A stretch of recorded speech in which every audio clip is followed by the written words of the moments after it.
Hey guys, Lone Wolf 2864. Welcome back to Battlefield 4. It's been a while, about a little over a month, I believe, since my last true Battlefield 4 video, since before the hardline beta and all that.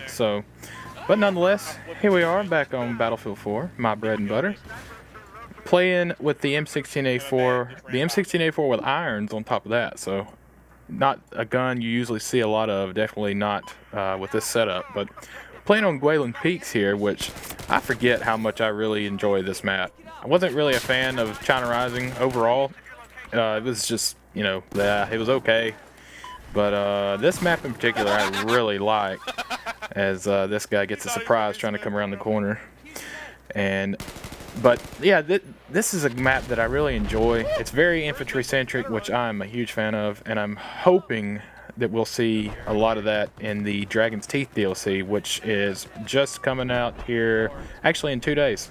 So Tuesday the 15th, we'll get our taste of Dragon's Teeth finally. We've had the weapons out in CTE for a while, but now finally it feels like, man, it feels like it's been a year since we have been waiting on Dragon's Teeth to come out. But in this video, got a lot to go over since it's been so long since I've had a Battlefield 4 commentary. As these guys just would not quit coming, and I had to keep reloading the 1911 there, and it bailed me out for a while, but there's only so much you can do with a sidearm. But there's been so much come out as far as CTE and the progression and changes that the developers, DICE LA in particular, have been putting into this game, and I just want to give them a big round of applause for their patience and their hard work.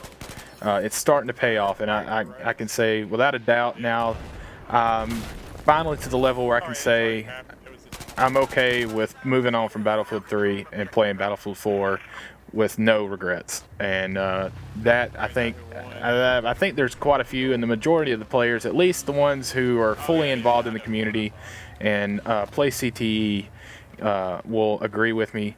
There's still work needs to be done, plenty of work, but just the amount of changes and just add-ins and little features that the developers have added in is very, very nice to see. And there's so much in just about each patch, and it seems like there's a new patch every 3 or 4 days, and there's so many changes and additions that come into each patch. It's almost too much for me to keep up with, and really be honest, with my work schedule and limited gameplay time that I have, it is a lot to keep up with. And so there's probably a lot that I won't cover in this video, just because I really am not completely up to speed on it yet. But I was going to touch on some of the key changes and features that I've noticed and I'm a really big fan of. One little small one here, you'll see I'm using the PKA scope here on the MTAR, and you may be asking why, because nobody uses that scope, but if you'll notice, there's been a little slight change to it, in that they've added the little black outline around the red dot there in the center, just kind of a drop shadow to give you a little bit of help with this, you know, the sight itself. And I really like it. I think it adds a nice little touch. Now, I wouldn't mind seeing that in some of the other scopes as well. So it's still not going to be a scope that I would prefer over, say, the red dot or the coyote, but it is nice to see those little drop shadow outlines around it. It makes it a little bit easier when you're aiming down sight. But the biggest change or little tweak that I've seen that I love is the medic triage. What that is essentially the revive icon that we're all used to. They've tweaked that, and actually this was something that a user came up with this whole idea and mentioned all the way back in Battlefield 3, if I'm not mistaken. And I actually remember reading the post about that, and it's just awesome to see that they've actually added it in. And what it is on the revive icon, you'll see there up in the building there's a timer, or like a little line that goes around the revive icon that counts down and lets you know how much time you have to revive a certain player. So if there's quite a few, in your general vicinity, you can kind of evaluate it and see which ones you can give a longer charge to, or who you need to go to first.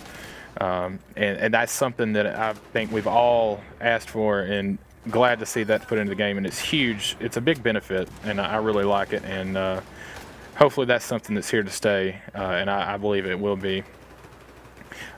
Some other changes, big changes here. The Rush game mode, huge overhaul in the Rush game mode, and thank God, because this was above all one thing that I missed sorely from Battlefield 3 was the Rush game mode, and they have finally given it the attention and love that it needs, and it is a ton of fun and actually a viable gameplay option now, game mode option I should say.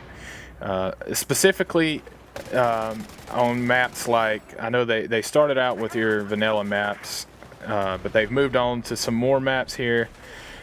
This is of course on Operation Locker, and as you'll notice there, we're attacking here and they flip the layout. So they've done that on a couple of the maps. Flood Zone they've done that on, and it is a ton of fun, absolute blast to play on now. There's no vehicles to speak of whatsoever, solely infantry, and it just makes it so much more pleasing and fun to play with. Brings back some of those Grand Bazaar Metro rush rounds from Battlefield 3, Sand Crossing. It's not quite to that level yet. I don't know if we'll ever get to that level in Battlefield 4, but it's a lot of fun and a huge change from where it was when it shipped. But to my point, as you'll see here, we started off attacking from the other end of the map, where you're used to starting on this end and pushing towards the end we just came from. You actually start and go the opposite way. And like I said, that's the same way on Flood Zone too. You actually start way back in the back, actually out of the playable area from Conquest. So and they've added a bunch of shipping containers and different things that you can use as cover. Speaking of cover there, the MCOM's always good if you can make use of that. But I've got a couple of full rounds of Flood Zone Rush that I might get that put up for you guys. Overall, gameplay wise, it's not nothing spectacular, but just getting a feel for the map and you know, letting you guys see how it plays out. I think I may upload that for you guys, so be on the lookout for that. But just a few more little tweaks here. The heads-up display and the UI, they've made massive amounts of settings that you can tweak when it comes to your UI. All the icons, the point logos, just anything that's on your screen basically you can tweak. The transparency and different things to try to clear up the HUD clutter issue that's plagued Battlefield for the past 2 to 3 games that I know of. And there's so much involved in that. There's so many settings you can tweak with that. I've not even begun to dive into that. That's one of those that I'm going to have to spend a lot of time researching and figuring out, you know, what does this do? What do I want? What am I comfortable with? And so that's one of those I'm going to have to take time and just kind of nail down and get it specific to my liking. But a couple of other things I wanted to touch on real quick as far as the channel goes. I don't know if any of you guys have noticed, but we do have a Twitch account that we have just started getting involved with. And of course, with our internet speeds here, the upload speeds, we only have a 0.5 meg upload. So that, when it comes to live streaming, is a huge hindrance. Not only live streaming, but uploading videos. It's always been a huge issue with me. But so we're not really to the level where we can live stream Battlefield or any kind of demanding online game. It's just not feasible right now. But some single player games, and of course Minecraft, that's a big one. Chico is going to be live streaming Minecraft at least twice a week from now on, I believe. So if you guys are interested in that, hit us up on our Twitch account, 90-something Gaming, of course, and we'd love to see you guys hang out with us there. But it's back rage time on Metro, as you can tell here. I missed that one guy in the corner. I don't know how I missed him, but he comes back to avenge my little spree here, which is kind of sad to see. But anyway, I hope you guys enjoyed the video. Let me know what you think of all the changes, and I'll catch you next time. Thanks.